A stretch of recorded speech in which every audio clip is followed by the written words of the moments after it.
Le dispositif de refroidissement de Cattenom est opérationnel, déclare EDF après les révélations du Spiegel qui affirmait le contraire. Les producteurs de lait français ont dépassé les quotas cette année, ils paieront des amendes. Gorbatchev en Pologne, au premier jour, il parle armement conventionnel en Europe et condamne les actes de répression de Staline contre nombre de Polonais. Madame, Monsieur, bonsoir. Tout d'abord, une information qui nous est parvenue il y a moins d'une heure. Au sud d'Athènes, en Grèce, près de l'île d'Égine, un commando armé a jeté des grenades sur le pont d'un navire de croisière.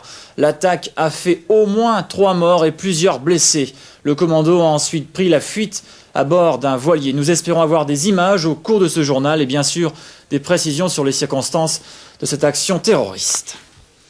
Demain, Olivier est à la fête. Bonne fête, Olivier. Nous perdons 2 minutes de soleil.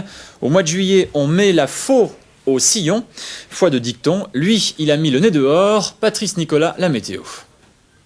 On a assez ri. 2 jours de grand beau temps, ça suffit bien. Retour aux choses sérieuses et à un temps médiocre, moche, maussade, tout sauf festival.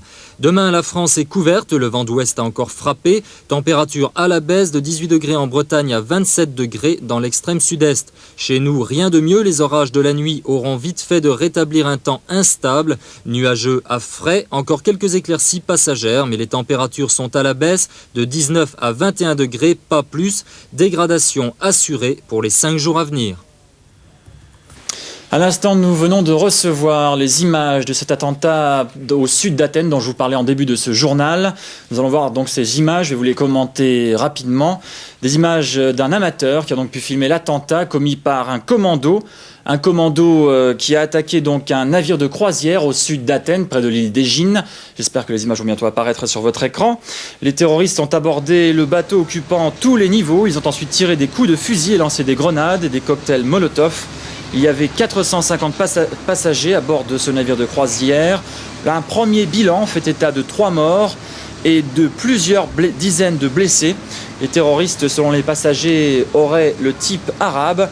Aucune autre précision sur ce commando et pour l'instant aucune revendication. Donc je vous rappelle cet attentat qui a été commis donc il y a peu moins de 2 heures au sud d'Athènes, près de l'île d'Égine. 3 morts au moins et des dizaines de blessés sur ce navire de croisière. Voilà, c'est la fin de ce journal. Le prochain sur RTL Télévision, 19h30 demain, Geneviève Guichenet. À demain soir pour RTL Soir. Merci. Le dispositif de refroidissement de Cattenom est opérationnel, déclare EDF après les révélations du Spiegel qui affirmait le contraire. Les producteurs de lait français ont dépassé les quotas, ils paieront des amendes.